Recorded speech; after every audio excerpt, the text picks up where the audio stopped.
Hello and welcome to All Together Now. I'm your host, Bobbie Steinbach.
Hello and welcome to All Together Now.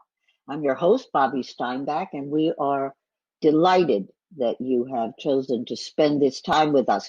We have a great show for you tonight about multi-perspective storytelling with the photographer Linder, the architect and photographer Griswold, And we have a video postcard from the singer-songwriter Kathleen Parks. As a photographer, Liz Linder is committed to using images to tell stories that matter. She has shot iconic personalities like Lou Reed, Quincy Jones, and Carly Simon, and combining complexity and spontaneity are a hallmark of her work. And I can personally attest to that. I was fortunate enough to collaborate with Liz on a project with women in their 80s and 90s called I Am Lear, wherein we used text from Shakespeare's King Lear as a spark for creativity and exploration of aging. Liz captured the essence and story of each and every woman we worked with. We could see who they were and the maps of their lives on their faces in Liz's gorgeous, gorgeous portraits. Liz is bringing all these qualities to documenting the way the pandemic is impacting the people in her town, Brookline, Massachusetts. This is a work in progress, and we feel very lucky to bring elements of it to you as the work is developing. Welcome, Liz Linder. Thanks, Bobbie. That was such a wonderful project we worked on. It was. And getting to know you as an artist and a friend has been my great pleasure, and we are thrilled to have you here. A little background about your project. Brookline is next door to Boston. It's a combination of residential and urban suburban community. It's home to just under 60,000 people. So Liz, tell us about the beginning of this project.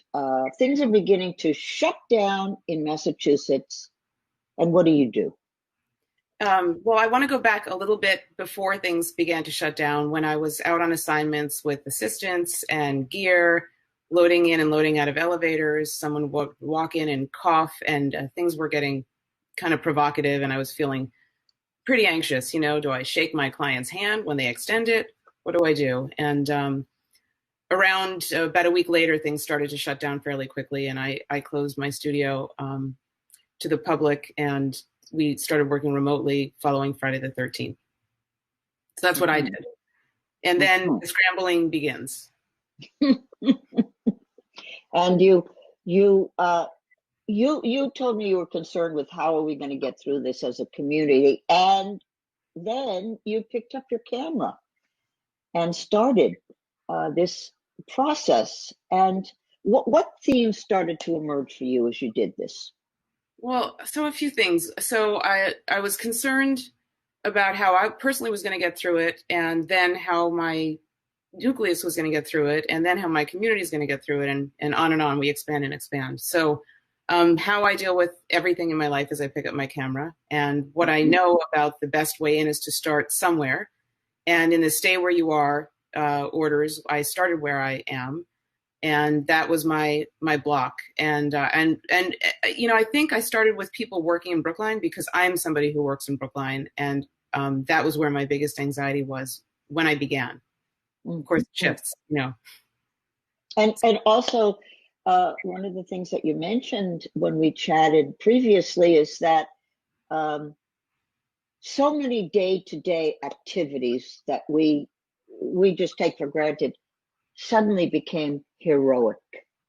And so you started where you were, and then you followed the thread to the center. Let's look at the first set of pictures you've given us.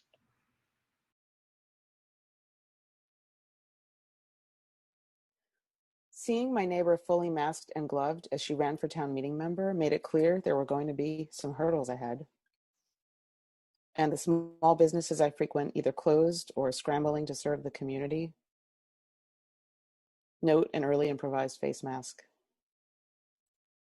And seeing signs popping up on storefronts around town. You know things are shifting when liquor stores sell hand sanitizer as alcohol distributors pivot to provide new essentials. And the town creates new traffic and parking regulations for pedestrian traffic and curbside pickup. Speaking of curbside pickup, The cheese shop in the village creates a new position called telemonger, where you can discover new cheese over the phone in engaging conversation. And even fine dining is doing takeout. Neighborhood grocers put systems in place to keep workers and shoppers safe. But of course, the safest way to work is remotely. Some personal connections in my neighborhood took me into unexpected places. This woman introduced me to a number of individuals and institutions, such as a drive-by pie shop. Yep, the name was Drive-by Pies before the pandemic. I think she's going to survive. A man selling oysters delivered directly to the back of your car. And all the independent mask makers cropping up. And I have to give a shout out to my neighbor and friend who made to this day my favorite mask.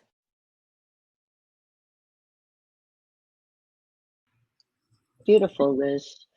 You know, that feels like such a long time ago that those photos from the early days were taken. They're so vivid, and they show how quickly people were focused on getting folks what they needed.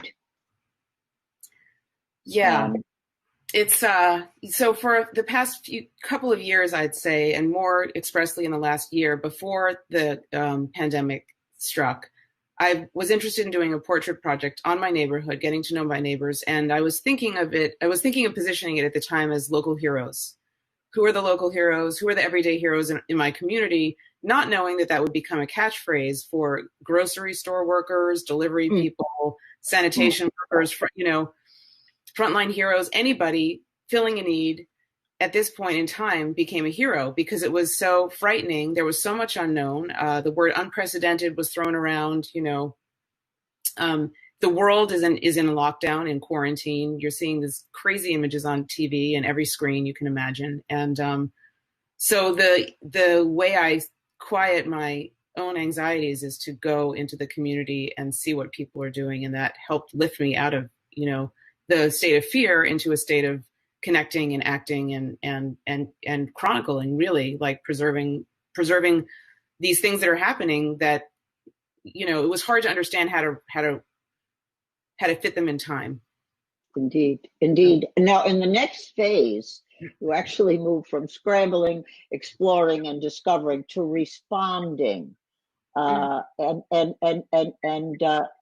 did that lead you? We're going to look at those soon, but where did that lead you before we look at the photos?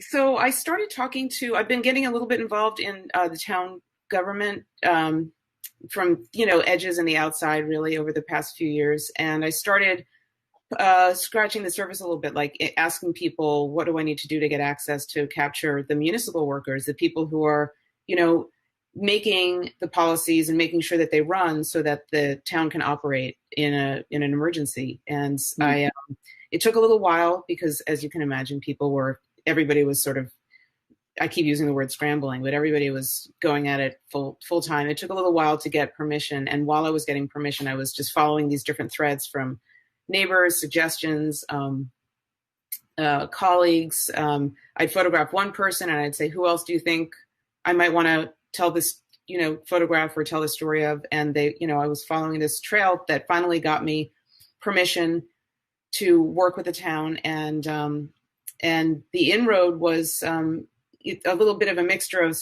a volunteer operation, making, face shields, and getting involved with the public health people, where I got a lot of really interesting access and stories of how, the people behind the front lines are really making sure that the frontline workers and the rest of us are staying as safe as possible. And they are so not recognized. Indeed. So I want to recognize them. And you are recognizing them. Yeah, you really are. I have family in Brooklyn. They participated in making those face shields, and they actually brought them to my cousin, who was a doctor at the time in the emergency room at Beth Israel, and he gave them out to his colleagues. It was so special just to know that you could do something. Anybody could do something. I'd like to see the next set of photos, please, and then we can chat about those as well.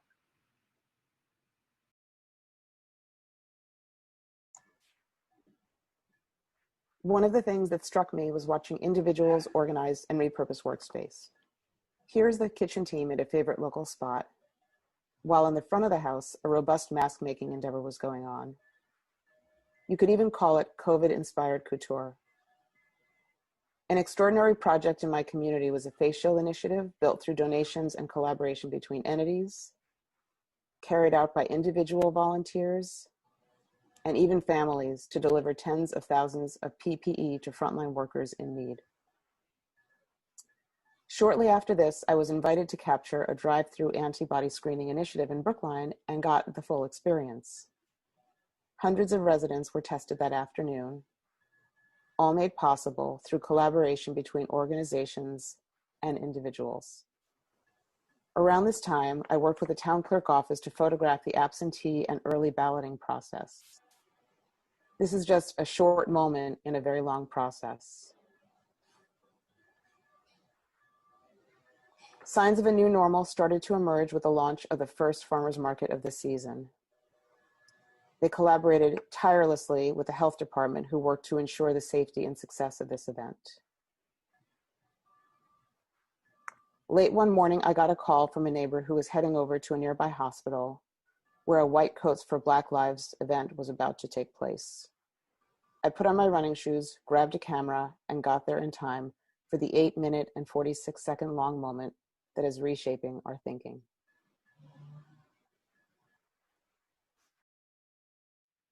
Oh, Liz, they are stunning photos, and they're so important as a record of this time and place.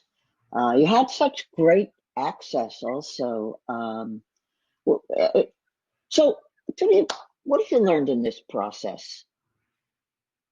This was the most visceral learning curve I could have experienced in terms of start on the outside and aim for the middle. And it was hard knowing where to start. I knew what I wanted to get ultimately, and it took a little while to get permission. But for me, it was all about relationships, about building relationships. And I would even say like a little bit of a coalition. We reached out to the Brookline Historical Society, who was very interested in capturing this history. We reached out to the Brookline Community Foundation and pledged, 50% of any shoot that would come in May would go to their safety net fund. Just to show that this is serious. We all need to do our part in supporting the town, and also to just to bring different groups together that might not be talking to each other. So what I learned was aim for the center from anywhere and you might get there. I feel like I'm now in the middle of this project, and we have interviewed a number of people. We're following a number of leads.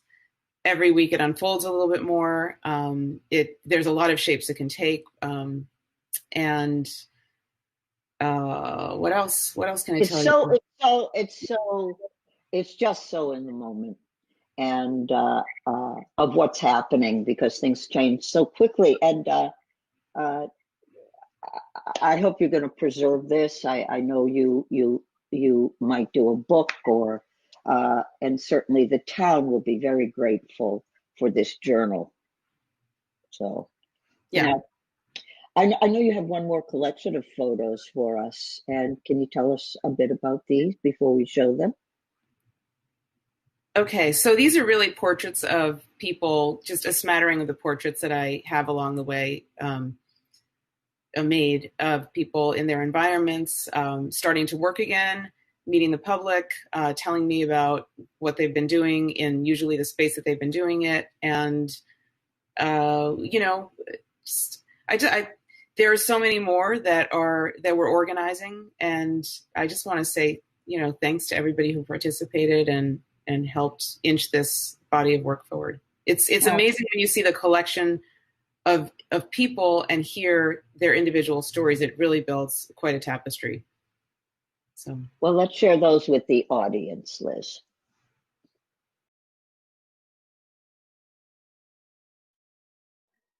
So this is a collection of individual portraits captured along the way. And thanks to everyone who shared their time and thoughtful stories of their personal experience and pointed me in the direction of who else to talk to.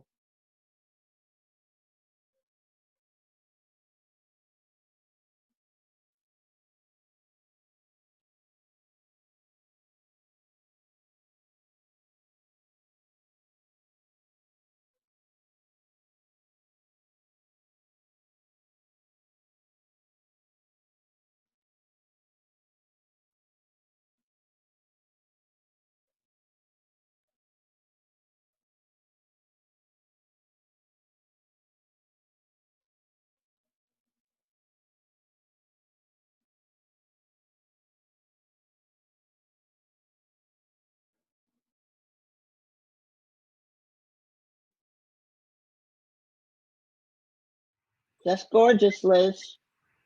As you said, they all have stories that should be told. But I have to ask you to tell me about the man in the suit with no shoes on.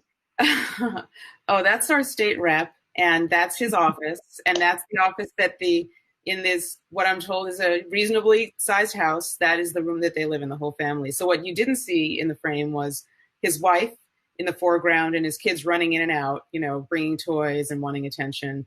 But if you look at that picture right behind his head, the area behind his head, it's perfectly coiffed, it's really elegantly staged, and you see the lamp for all of his Zoom meetings, and then there's just like a little bit of chaos around, and he's a guy who dresses well, but maybe he didn't. I'm glad he had pants on. Let's put it that way. That could have been for the photo. Yes, yes. Well, Liz, those are absolutely terrific, and we so appreciate you sharing them with us and our audience tonight. Now we are going to shift gears to a different project called We Talk in Pictures. Your colleague and friend Rich Griswold is going to join us. Rich is an architect, an educator. He's the dean of students and a faculty member at Boston Architectural College. And he's also, in his spare time, an artist exploring drawing, watercolor painting, photography, and their possible intersections with design space. Welcome, Rich. Can you tell us about how we talk in pictures? Oh, well, I've been talking to Liz on the phone for a long time, and at the beginning, those phones were tied to the wall. And I just looked it up, and, the iPhone was introduced in 2007, and pretty soon after that, the text messages ceased, and instead there was this goal, like, if I can send Liz a picture instead of the words, and then she started firing them back, and it just grew organically from there. What have you seen as you walked around your cities? Well, I think that's the thing. Our environments have transformed. My home is much more of an office, and the city is empty and has new kinds of noises and new kinds of trash on the street, and it's calm. But it's nice to be able to share it with Liz in real time and think about it and sort of get her looking and me looking. It's been just another way of trying to process all that's different. And it's nice to be able to get to this artistic pursuit. It's like meditation. Yes. Liz, is there anything you'd like to add? Oh, yeah. I mean, as far as this being my favorite personal project that's stretched for over a decade, I could add that. It's the best thing about it, besides the connection and the sort of invented shared language, is there's no deadline. And it's been my foray into really embracing the world of digital immediacy, much more than in my actual commercial career. Great. Well, let's look at those photos.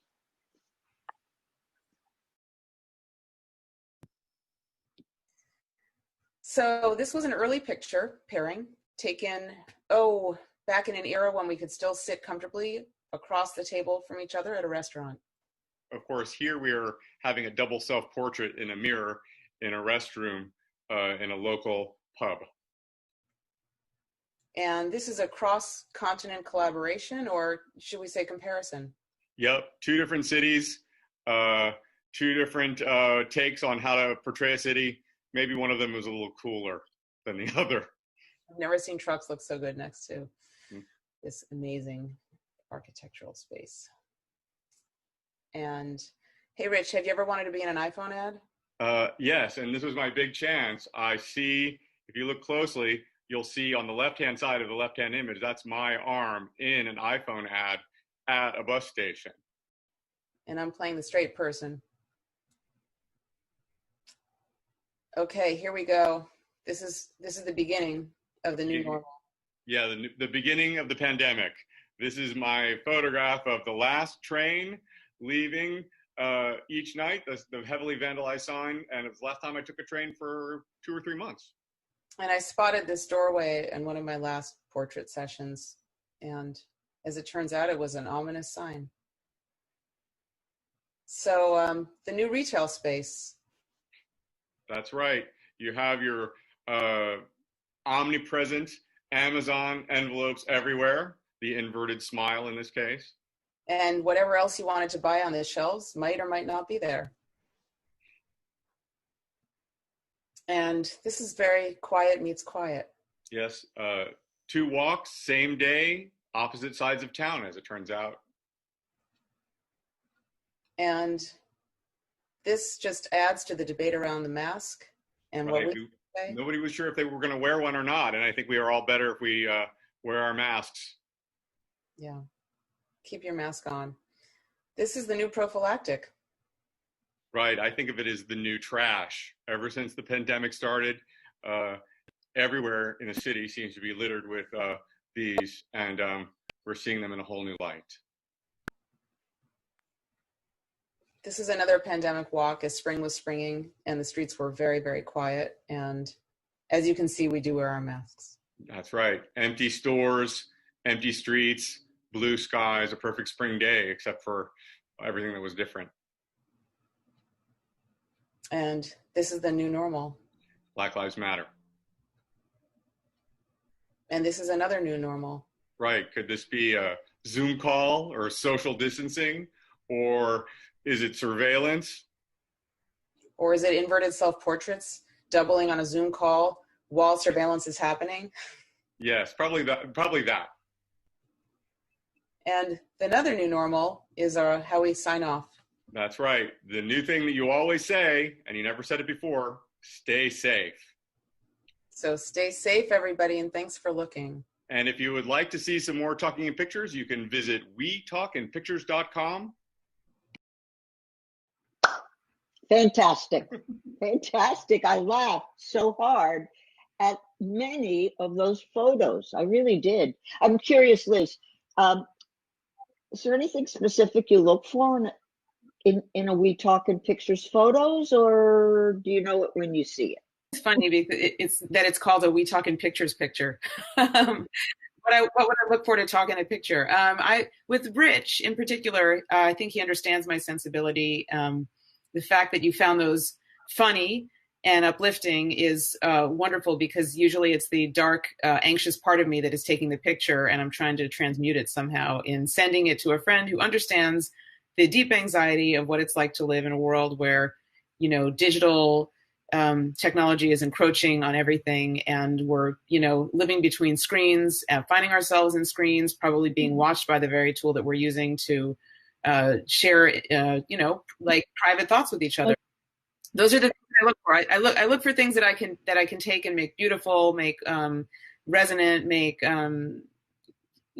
entertaining. Rich, what so many of us have smartphones. What advice would you give those of us who want to try? I would say that if you can get Liz Linder to start sending you back pictures, that's the best way to learn, because it's been like target practice, and she's a good mentor and teacher with all these things. But generally speaking, I think that this project has taught me to not be afraid of the technology, to enjoy it, embrace it, and just see what it can do for you. And it's just photos, yeah. Correct? What I think we should do right now, absolutely right now, is to just talk in pictures for a second. Ready? All right. Set. Go. Go. Now go. I'm game. Now go. Yeah. And go. I'm game. Okay. Oh, Bobbie, I like your look. Close in. You like right? my look? Like that. Yeah. Okay. That's a lot of fun. Oh, good. Yeah, you're always going behind around. you, by the way. Mm-hmm. Okay. Oh, and she's I got going it. around. Yay. She's going around. Hold on. Okay. I'm going to do the thing that I never do. But for you, I'll do it. That's my light. Oh, this is great. This is great. I'm going to do this now. I'm going to find a Talking with Pictures partner. And I just want to say to the two of you, thank you so very much. Such a new kind of presentation for us here at All Together Now. And you just really brought so much to us. I'm so thrilled by what artists are doing right now. And there's so much creativity and love. So thank you, Liz and Rich, and hope to see you soon. And I'll be doing a lot of talking with pictures. So take care. Oh, thanks. Oh, wonderful. Liz Linder's work telling multi-perspective stories, especially what she's doing in Brookline, made us think of a song by the singer-songwriter Kathleen Parks. And the song is called Other Than Yourself. Kathleen was kind enough to send us a video postcard to share with you. And here's what she says about the song. I wrote this song back in 2017. The waitress in my story is my grandma. The man in the hall is someone I knew in college. The girl on the plane is every refugee who was detained at JFK Airport in 2017 and all of the people stuck today at the US-Mexico border. I've been impressed time and time again at the courage in people. The last 3 months have tested all of our limits, our souls, our hearts, and the number of times they can break. This time has also shown us some of the most courageous people in our country, fighting for others, fighting for each other. We need to keep fighting for one another. I hope this song inspires you to do so. And let's roll that video.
Hands clenched a letter, she was looking out from the window seat when She turned to her neighbor, she said, I'm afraid they won't let me back in. You see, I can't go back to where I'm from, it's miserably better. The neighbor turned to her with a glance and she said, don't worry about what that man has planned. If there's anything that we can do, we'll put a stop to this. And by the time they landed, after a night's worth of time, she was greeted by peacemaking picket signs.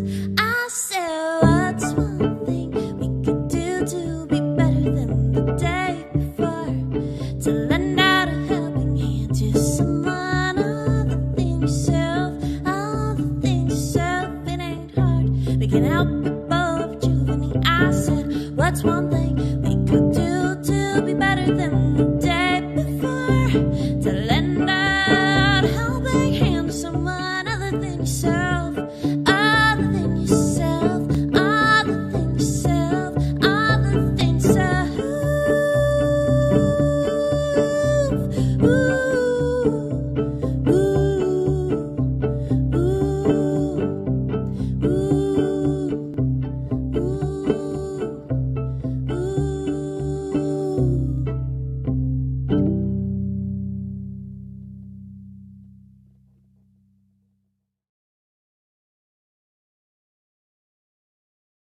Kathleen Parks, so special. Thank you, Kathleen, for sharing your song other than yourself.